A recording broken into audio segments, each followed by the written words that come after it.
Une fois cette étape terminée, vous en saurez plus sur votre récepteur, votre transmetteur, votre capteur et votre inserteur de capteur. Vous aurez chargé votre récepteur, ou du moins commencé à le charger. Vous aurez préparé votre transmetteur et il sera prêt à être utilisé. Vous aurez vérifié que votre capteur n'est pas périmé. Vous aurez appris pourquoi il est important d'effectuer des contrôles de qualité appropriés sur votre lecteur de glycémie. La première étape de ce didacticiel est destinée à vous aider à vous familiariser avec votre système Dexcom G4. N'appuyez sur aucune touche tant que nous n'avons pas atteint la deuxième étape. Votre système Dexcom G4 comporte 3 éléments qui fonctionnent ensemble: le récepteur, le transmetteur et le capteur. Si vous avez utilisé un système de mesure continue du glucose Dexcom par le passé, notez que le récepteur, les transmetteurs et les capteurs de votre ancien système Dexcom ne sont pas compatibles ou interchangeables avec le système Dexcom G4. Avant d'utiliser votre système, vous devez effectuer plusieurs vérifications. Tout d'abord, soyez sûr de charger complètement votre récepteur avant de commencer, conformément aux recommandations.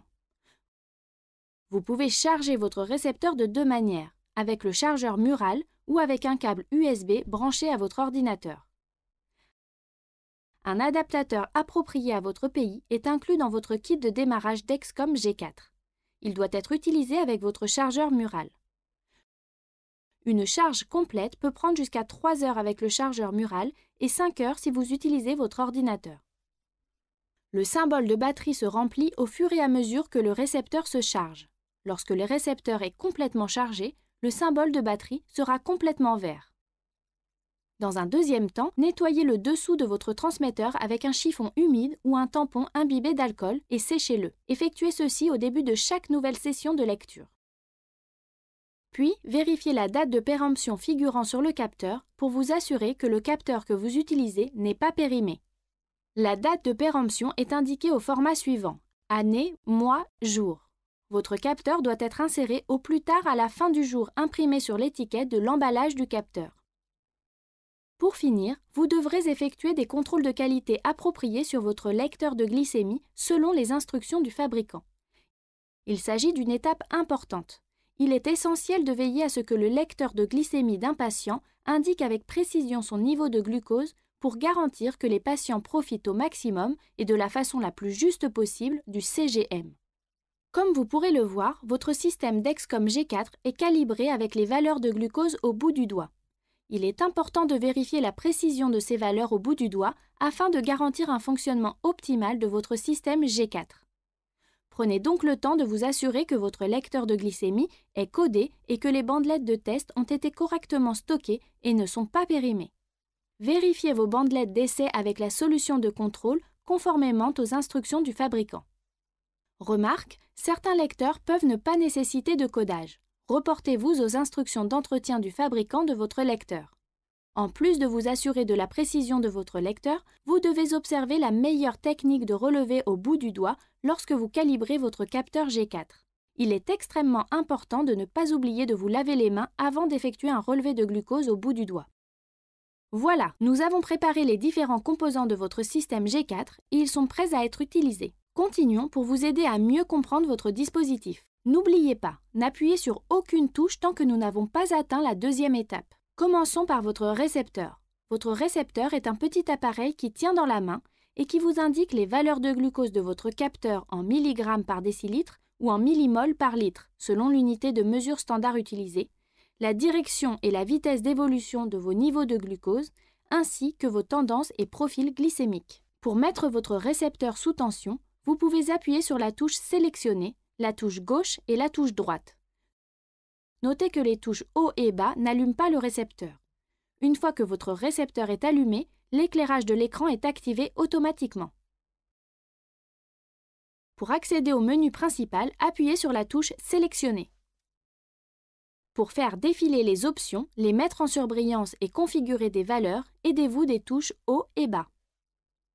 Pour sélectionner une option en surbrillance, appuyez sur la touche sélectionner. Pour confirmer les modifications apportées aux paramètres, appuyez également sur la touche sélectionner.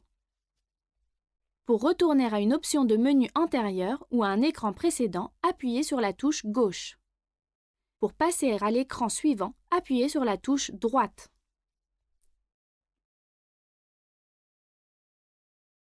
Penchons-nous maintenant sur le transmetteur.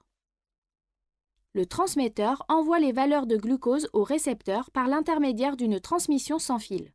Le transmetteur et le capteur sont étanches lorsqu'ils sont correctement connectés. Souvenez-vous que votre transmetteur n'est pas jetable. Vous réutiliserez le transmetteur à chaque nouvelle session de lecture. Autre point important, pour que le transmetteur et le récepteur puissent communiquer, votre transmetteur doit se trouver à 6 mètres ou 20 pieds environ de votre récepteur. Même durant la période de démarrage initiale qui commence toute nouvelle session de lecture, la distance entre votre transmetteur et votre récepteur doit respecter une telle distance pour obtenir la meilleure communication possible et minimiser la perte de relevé de MCG. Quelques rappels concernant votre transmetteur.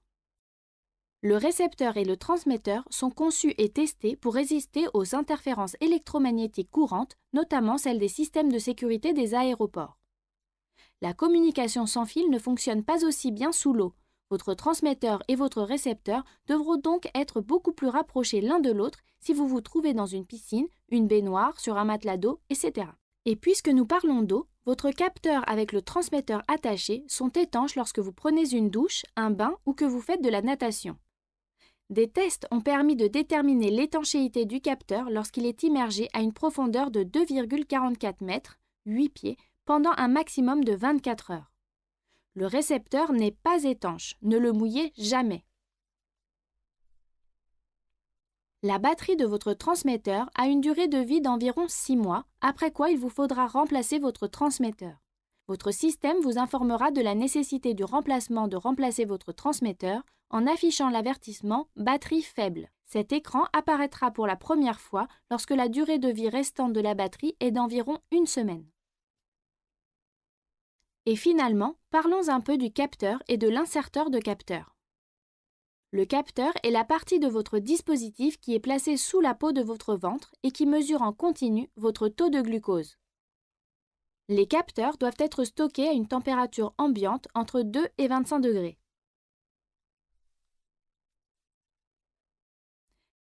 Les différentes parties de l'inserteur de capteur sont indiquées sur cette photo. Nous parlerons plus en détail du capteur et de l'inserteur de capteur lorsque nous verrons comment insérer le capteur à l'étape 4. Pour le moment, il vous faut garder 2 choses à l'esprit. D'abord, contrairement au transmetteur, le capteur et l'inserteur de capteur sont jetables. Ensuite, en cas de problème durant votre session de lecture, conservez votre capteur jusqu'à ce que vous puissiez entrer en contact avec le représentant de votre service d'assistance technique Dexcom local.